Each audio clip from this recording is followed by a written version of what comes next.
Hello friends, welcome back to my YouTube channel. So, KS notification ಆಗೈತಿ, PDO ಆಗೈತಿ, UPSC ಇದು ಆಗೈತಿ. ಇನ್ನ ಒಂದಷ್ಟು ರಿಕ್ರೂಟ್ಮೆಂಟ್ಗಳು ಬರುವನು ಅದಾವು. ಈ ಒಂದು ಟೈಮ್ ಒಳಗ ಎಷ್ಟು ಅವರ್ ಓದಬೇಕು, ಎಷ್ಟು ಅವರ್ ಓದಿರೋ ಸಿಲೆಬಸ್ ಕವರ್ ಆಗ್ತೈತಿ ಅಂಡ್ ಎಕ್ಸಾಮ್ ನ ಕ್ಲಿಯರ್ ಮಾಡಬಹುದು ಅನ್ನೋ ಒಂದು ಟಾಪಿಕ್ ಮೇಲೆ ಇವತ್ತಿನ ಒಂದು ಡಿಸ್ಕಷನ್ ನ ಕಂಟಿನ್ಯೂ ಮಾಡೋಣ. ಸೊ ಈಗ KS ಅನ್ನು ಬಹಳ ವರ್ಷದಿಂದ ವೇಟ್ ಮಾಡತ್ತಿದ್ರು. 2019 ಒಳಗೇನೋ ಎಕ್ಸಾಮ್ ಆಗಿತ್ತು, ಆಮೇಲಿಂದ KS ಆಗಿಲ್ಲ. PDO ಅಂತೂ 2017, UPSC ಎವ್ರಿ ಇಯರ್ ಅಂತೂ UPSC ಆಗ್ತದ. ಜೊತೆಗೆ ಬಹಳಷ್ಟು KPSC ಕಡೆಯಿಂದ ನೋಟಿಫಿಕೇಶನ್ಗಳು ಬರತಾವು, KA ಬೋರ್ಡ್ ಇಂದನೂ ಬರಾಕತಾವು. ಸೊ ಇಂಥ ಟೈಮ್ ಒಳಗ ನೀವೇನಾರ ಈಗ ಲೇಸಿನೆಸ್ ಮಾಡಿರಿ ಅಂದ್ರ ಬಹಳ ಪರಿಸ್ಥಿತಿ ಕಠಿಣ ಆಗ್ತೈತಿ ನಿಮ್ದ. ಯಾಕೆ ಹೇಳತ್ತೇನಂದ್ರ ಒಂದ್ ರಿಕ್ರೂಟ್ಮೆಂಟ್ ಗೆ 5-6 ವರ್ಷ ಗಂಟ್ಲೆ ನೀವು ವೇಟ್ ಮಾಡತ್ತೀರಿ ಅಂದಾಗ ಇವತ್ತೇನಾರ ನೀವೊಂದು ದೃಢವಾದಂತ ಮನಸ್ ಮಾಡಿ ಬಹಳಷ್ಟು ಟೈಮ್ ನ ಡಿವೋಟ್ ಮಾಡಿ ಹಾರ್ಡ್ ವರ್ಕ್ ಮಾಡಿರಿ ಅಂತಂದ್ರ ನೆಕ್ಸ್ಟ್ ನಿಮ್ಮ ಲೈಫ್ ಚಲೋ ಇರ್ತೈತಿ. ಇಲ್ಲ ನೀವೇನಾರ ಈಗೂ ಲೇಸಿನೆಸ್ ಮಾಡಿರಿ, ಈಗೂ ಆರಾಮನ ಒಂದ್ ಸ್ಟಡಿ ಮಾಡಿರಿ, ಲೈಕ್ ಲೇಸಿನೆಸ್ ಇಂದ ಅಷ್ಟ 1 ಅವರ್ ಓದಿನಿ 2 ಅವರ್ ಓದಿನಿ ಮಾಡಿರಿ ಅಂತಂದ್ರ ಮುಂದಿನ ಜೀವನ ಬಹಳ ಕಠಿಣ ಆಕೈತಿ. ಬಿಕಾಸ್ ಇವತ್ ರಿಕ್ರೂಟ್ಮೆಂಟ್ ಆಗೈತಿ, ಯಾವತ್ ಆಕೈತಿ ಅಂತ ಗೊತ್ತಿಲ್ಲ. ಬಿಕಾಸ್ ಈಗ ನಾವು ಕಣ್ ಮುಂದ ನಾವು ನೋಡಾದೇವಿ 4-5 ವರ್ಷ ಗಂಟ್ಲೆ ಟೈಮ್ ತಗೊಳತಾರ ಒಂದೊಂದು ರಿಕ್ರೂಟ್ಮೆಂಟ್ ಆಗ್ಲಿಕ್ಕೆ. ಇನ್ನು ಈ recruitment prelims, mains, interview pass ಆಗಿ ಅದ್ರ ರಿಸಲ್ಟ್ ಬಂದ್ ಹತ್ತೈತಿ ಯಾವಾಗ ಅದು ಗೊತ್ತಿಲ್ಲ. ಅಷ್ಟರೊಳಗೆ ಎಷ್ಟು ಜನರ ಏಜ್ ಬಾರ್ ಆಗಿರ್ತೈತಿ ಅದನ್ನು ಗೊತ್ತಿಲ್ಲ. ಹಿಂಗಾಗಿ ಇವತ್ ಆಗ್ಲಿಲ್ಲ ಅಂದ್ರೆ ಇನ್ ಯಾವತ್ತೂ ಇಲ್ಲ. ಇದ ಲಾಸ್ಟ್ ಅಟೆಂಪ್ಟ್, ಇದ ಲಾಸ್ಟ್ ಅನ್ಕೊಂಡನ ನೀವೊಂದ್ ಪ್ರಿಪರೇಷನ್ ನ ಮಾಡ್ರಿ. ಇಲ್ಲಂತಂದ್ರ ಬಹಳನ ನಿಮ್ದ ಟೈಮ್ ವೇಸ್ಟ್ ಆಕೈತಿ. ಜೊತೆಗೆ ಮೆಂಟಲ್ ವರಿ ಏನದು ಕಡಿಮೆ ಅಲ್ಲ, ಅದು ಎಲ್ಲಾರ್ಗು ಅನಿಸ್ತಿರ್ತೈತಿ. ಆರಾಮ್ ಕುಂತ್ ಮನ್ಯಾಗ ಓದಾತನು, ಜಾಬು ಮಾಡತಿಲ್ಲ, ಏನಿಲ್ಲ, ಆರಾಮ್ ಓದಾತನು, ಇದು ಬ್ಯಾರೆದವ್ರಿಗೆ ಕಾಣಿಸ್ತಿರ್ತೈತಿ. ಬಟ್ ಒಳಗ್ ಏನೇನ್ ಆಗ್ತಿರ್ತೈತಿಲ್ಲ ಸೀರಿಯಸ್ ಆಗಿ ಓದವ್ರಿಗೇನ ಗೊತ್ತಿರ್ತೈತಿ. ಬಿಕಾಸ್ ಈ ಜರ್ನಿ ಹೆಂಗೈತ್ಲಾ, ಇಲ್ಲಿ ಡಿಸ್ಟ್ರಾಕ್ಷನ್ಸ್ ಬಹಳ ಆಗ್ತಿರ್ತಾವ. 1 ತಾಸು ಓದ್ಬಿಡ್ಕ ಏನೋ ಮೊಬೈಲ್ ನೋಡಿನೇ, ಟಿವಿ ನೋಡಿನೇ, ಅಥವಾ ಯಾರ್ದೋ ಜೊತೆ ಮಾತಾಡಿನೇ, ನಿದ್ದಿ ಬಂತು, ಈ ತರ ಡಿಸ್ಟ್ರಾಕ್ಷನ್ ಐತ್ಲಾ ಓದುವಾಗ ಬಹಳ ಆಕಾವ್. ಏನೋ ಒಂದ್ ಯಾರ ನಿಮ್ಗೊಂದ್ ಕೆಲಸ ಹೇಳ್ರಂದ್ರೆ ಪಟ್ 5 ನಿಮಿಷ ನೀವು 1 ತಾಸಲ್ಲಿ 2 ತಾಸ ಒಳಗ್ ಮಾಡ್ಯಾರ ಮುಗಿಸ್ತೀರ. ಬಟ್ ಓದುದ್ ಹಂಗಲ್ಲ, ಇಲ್ಲಿ ನಿಮ್ ಮನಸ್ಸನ್ನ ಕಂಟ್ರೋಲ್ ಮಾಡ್ಕೊಳ್ಳೋದೈತ್ಲಾ ಅದ ಬಹಳ ಇಂಪಾರ್ಟೆಂಟ್ ಆಕೈತಿ. ಹಿಂಗಾಗಿ ನೀವು ತಲೆಯಾಗ ಇದನ್ನ ಇಟ್ಕೊಂಡ್ಬಿಡ್ರಿ. ಇವತ್ತಾಗ್ಲಿಲ್ಲ ಅಂದ್ರೆ ಇನ್ ಯಾವತ್ತಂತ ಗೊತ್ತಿಲ್ಲ. ಬಿಕಾಸ್ ನಮ್ ಕೈಯಾಗ ಏನೂ ಇಲ್ಲ. KPSC ಬೋರ್ಡ್ ಒಂದು ಆಗಿರ್ಬೋದು, KA ಬೋರ್ಡ್ ಆಗಿರ್ಬಹುದು, ರಿಕ್ರೂಟ್ಮೆಂಟ್ ಆಗಿರ್ಬೋದು, ಈ ಪ್ರೊಸೆಸ್ ವಿದ್ಯಾರ್ಥಿಗಳ ಕೈ ಒಳಗ್ ಇಲ್ಲ. ಯಾವಾಗ ಕರೀತಾರೋ ಅವಾಗ ನಾವು ಬರೀಬೇಕು, ಯಾವಾಗ ರಿಸಲ್ಟ್ ಬಿಡ್ತಾರಲ್ಲ ಅಲ್ಲಿವರೆಗೂ ನಾವು ವೇಟ್ ಮಾಡ್ಕೊಂತ ಕೂರ್ಬೇಕು.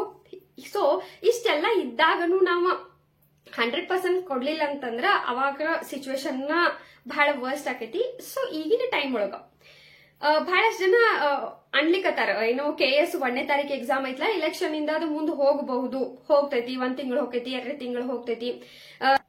ಸೊ ಈಗೇನು ಎಲೆಕ್ಷನ್ ಅದೊಂದು ಕೋಡ್ ಆಫ್ ಕಂಡಕ್ಟ್ ರಿಲೀಸ್ ಆಗೈತ್ಲಾ, ಅದ್ರ ಪ್ರಕಾರ ನಾವ್ ಏನ್ ಕಾಂಪಿಟೇಟಿವ್ ಎಕ್ಸಾಮ್ ಆಗಿರ್ಬೋದು, ಯಾವ್ಯಾವ ಎಕ್ಸಾಮ್ ನಡೆಸ್ತೇವಿಲ್ಲ ಅದಕ್ಕ ಮತ್ತ ಎಲೆಕ್ಷನ್ ಕ ಸಂಬಂಧ ಇಲ್ಲ, ನಮ್ಮ ಎಕ್ಸಾಮ್ಗಳನ್ನ ನಾವು ನಡೆಸ್ತೇವೆ ಅಂತ ಹೇಳಿ ಐತಿ ಪಾಯಿಂಟ್. ಸೊ ಹಿಂಗಾಗಿ ಎಕ್ಸಾಮ್ ಪೋಸ್ಟ್ಪೋನ್ ಆಗಬಹುದು, ಆಗದೇನು ಇರಬಹುದು. ಸೊ ನೀವು ತಲೆಯಾಗ ಹೆಂಗ್ ಇಟ್ಕೊಂಡು ಓದ್ಬೇಕಲ್ಲ, ಅದು ಆಗಂಗೆ ಇಲ್ಲ ಅನ್ಕೊಂಡನ ಓದ್ರಿ.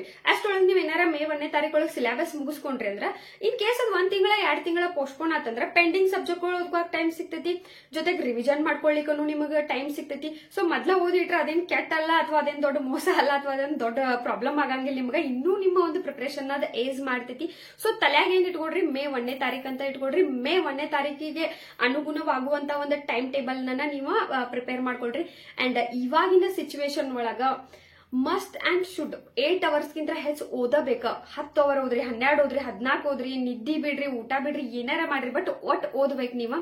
ಬಟ್ 8 ತಾಸು ಒಳಗಡೆ ನೀವು ಓದ್ತೇನಿ ಅಂತಂದ್ರ ಈಗಿನ ಒಂದು ಕಾಂಪಿಟೇಷನ್ ಲೆವೆಲ್ ಒಳಗ್ ಬಹಳ ಕಠಿಣ ಆಕೈತಿ. ಯಾಕಂದ್ರೆ KS ಒಂದು ಏಜ್ ಸಡಲಿಕೆ ಮಾಡಿದಾರು. ಬಹಳಷ್ಟು ವಿದ್ಯಾರ್ಥಿಗಳು ಬಹಳ ವರ್ಷದಿಂದ ವೇಟ್ ಮಾಡತಾರ ಅಂದ ಕೂಡಲೇ ಈ ಸಲ ಕಾಂಪಿಟೇಷನ್ ಲೆವೆಲ್ ಅನ್ನು ಹೆಚ್ಚನ ಆಗುದೈತಿ. ಸೊ ಹಿಂಗಾಗಿ ನೀವ್ ಏನಾರ 6 ತಾಸು ಓದ್ದೆ 5 ತಾಸು ಓದುತ್ತೇನಿ ಅಂತಂದ್ರ ಸಿಲೆಬಸ್ ಕವರ್ ಮಾಡೋದು ಕಠಿಣ ಆಕೈತಿ. ಓಕೆ, ನೀವು 4-5 ವರ್ಷದಿಂದ ಪ್ರಿಪರೇಷನ್ ಮಾಡತ್ತೀರಿ, ಸಿಲೆಬಸ್ ಆಲ್ರೆಡಿ ಕವರ್ ಐತಿ, ಎಲ್ಲಾ ಟಾಪಿಕ್ ಮೇಲೂ ನಾಲೆಜ್ ಐತಿ ಅನ್ನೋರು ನೀವೇನಾರ 5 ಅವರ್ 6 ಅವರ್ ಒಂದು ರಿವಿಷನ್ ನ ಮಾಡ್ಕೋಬಹುದು. ಬಟ್ ಫ್ರೆಶರ್ಸ್ ಯಾರದೇರಿ, ಬಿಗಿನರ್ಸ್ ಯಾರದೇರಿ, ಅಥವಾ ಆಲ್ರೆಡಿ ಓದಿದ್ದೆಲ್ಲ ನಾ ಮರ್ತೇನಿ, ಒಂದೊಂದ್ಸಲ ಹಿಂಗಾಗ್ತಿದ್ಲ, ನಾವು 6 ತಿಂಗಳಿಂದ 3 ತಿಂಗಳಿಂದ ಓದಿರ್ತೀವಿ, ಬಟ್ ಎಲ್ಲಾ ಪಾಯಿಂಟ್ಸ್ ನಮಗ್ ನೆನಪಿರಂಗಿಲ್ಲ. ಅಂತವ್ರೆಲ್ಲ ಐತ್ಲಾ ನೀವು 8 ಅವರ್ಸ್ ಪ್ಲಸ್ ಓದಬೇಕಾಗ್ತೈತಿ. 8 ಅವರ್ಗಿಂತ ಬೇಕಾದಷ್ಟು ಇನ್ಕ್ರೀಸ್ ಮಾಡಿರೋದನ್ನ ನಡೀತೈತಿ, ಬಟ್ ಡಿಕ್ರೀಸ್ ಮಾಡಕ್ ಹೋಗ್ಬೇಡ್ರಿ ಅವರ್ಸ್ ನ. ಅಂಡ್ ನಿಮ್ಮೊಂದು ಪ್ಲಾನ್ ಹೆಂಗಿರ್ಬೇಕಂತಂದ್ರ ಸಿಲೆಬಸ್ ಕಾಪಿ ತಗೊಳ್ರಿ, ಪ್ರಿಂಟ್ ತಗೊಂಡ್ಬರ್ರಿ ಅದನ್ನ. ಎದೆದಕ್ಕೋ ದುಡ್ಡು ವೇಸ್ಟ್ ಮಾಡ್ತಿರ್ತೀರಿ. ಒಂದ್ 5-10 ರೂಪಾಯಿದಾಗ ಪ್ರಿಂಟ್ ಔಟ್ ಸಿಗ್ತೈತಿ ನಿಮಗ. ಸಿಲೆಬಸ್ ತಗೊಂಡ್ ಒಂದು ನೀವು ಗೋಡೆಗರ ಅಂಟಿಸ್ಕೊರಿ, ಇಲ್ಲ ನಿಮ್ ಟೇಬಲ್ ಅಥವಾ ನೀವ್ ಎಲ್ಲಿ ಹೋಗೋ ಕುಂದಿರ್ತಿರಲ್ಲ ಅಲ್ಲಿ ಇಟ್ಕೊಳ್ರಿ. ದಿನ ಆ ಸಿಲೆಬಸ್ ಏನೈತ್ಲ, ಏನ್ ನೀವು ಸಿಲೆಬಸ್ ಕವರ್ ಮಾಡ್ಕೋತಿರಲ್ಲ ಅದ್ರ ಮುಂದೆ ಟಿಕ್ ಮಾರ್ಕ್ ಹಾಕೋದು. ಎಸ್, ಈ ಸಿಲೆಬಸ್ ಟಿಕ್ ಮಾಡಿದೆ. ಪೂರಾ ರಿವಿಷನ್ ಆದಾಗ ಅದ್ರ ಮುಂದೆ ಟಿಕ್ ಮಾಡ್ಕೊಂತ ಹೋಗುದು. ಅವಾಗ ನಿಮ್ಗೆ ಮೋಟಿವೇಶನ್ ಸಿಗ್ತೈತಿ. ಸೊ ಒಂದ್ 4 ರಿವಿಷನ್ ಆಗ್ಬೇಕು, ಒಂದ್ಸಲ ಸಿಲೆಬಸ್ ಕವರ್ ಆಗ್ಬೇಕು. ಈ ತರ ಒಂದು ಪ್ಲಾನ್ ಮಾಡ್ಕೊಳ್ರಿ. ಸೊ ಸಿಲೆಬಸ್ ಕವರ್ ಮಾಡ್ಕೊಳ್ಳೋದು, ಕರೆಂಟ್ ಅಫೇರ್ಸ್ ಜೊತೆಗೆ test series and PYQ previous year question paper. ಪ್ರತಿಯೊಂದು ಏನ್ ನೀವು ಎಕ್ಸಾಮ್ ಅಟೆಂಡ್ ಮಾಡೋ ಪ್ಲಾನ್ ಮಾಡಿರಲ್ಲ, ಅದು KS ಇರ್ಲಿ, IAS ಇರ್ಲಿ, ಅಥವಾ PDO ಇರ್ಲಿ, ಅಥವಾ ಅದರ್ ಎನಿ ಎಕ್ಸಾಮ್ಸ್ ನೀವು ಯಾವ್ದಕ್ ಪ್ರಿಪೇರ್ ಆಗತ್ತಿರಲ್ಲ, ಅದ್ರದೊಂದು ಪ್ರಿವಿಯಸ್ ಇಯರ್ ಕ್ವಶನ್ ಪೇಪರ್ ನ ಮಸ್ಟ್ ಅಂಡ್ ಶುಡ್ ಸಾಲ್ವ್ ಮಾಡ್ರಿ. ಇನ್ನು IAS KS ಗಂತೂ must and should test series ನ ಟ್ರೈ ಮಾಡ್ರಿ. ಫ್ರೀ ಟೆಸ್ಟ್ ಸೀರೀಸ್ ಎಲ್ಲಿ ಸಿಗ್ತಾವು, ಯಾವ ತರ ನಾವು ಪ್ರೀ ಟೆಸ್ಟ್ ಸೀರೀಸ್ ಒಂದು ಉಪಯೋಗ ಪಡ್ಕೋಬಹುದು ಅನ್ನೋದನ್ನ ಬಗ್ಗೆ ನಾನು ನೆಕ್ಸ್ಟ್ ವಿಡಿಯೋ ಒಳಗ ಎಕ್ಸ್ಪ್ಲೇನ್ ಮಾಡ್ತೀನಿ. ಸೊ ನೀವು ಎಷ್ಟು ಅವರ್ಸ್ ಓದ್ಬೇಕು ಅಂತ ಕೇಳಿದ್ರೆ, ಅಕಾರ್ಡಿಂಗ್ ಟು ಮೀ 8 ಅವರ್ಸ್ಗಿಂತ ಹೆಚ್ಚನ್ನ ಓದ್ಬೇಕು, ಅಂದ್ರಷ್ಟು ಸಿಲೆಬಸ್ ಕವರ್ ಆಕೈತಿ. ಬಿಕಾಸ್ ಮೇ 1ನೇ ತಾರೀಕು KS ಐತಿ, PDO may be August September ಒಳಗೆ ಆಗೋ ಚಾನ್ಸ್ ಐತಿ. ಹಿಂಗಾಗಿ ಟೈಮ್ ಕಡಿಮೆ ಇರೋದ್ರಿಂದ, ಸಿಲೆಬಸ್ ಯೂಸ್ ಇರೋದ್ರಿಂದ 8 ಅವರ್ಸ್ ಪ್ಲಸ್ ನೀವು ಓದಬೇಕಾಗ್ತದ.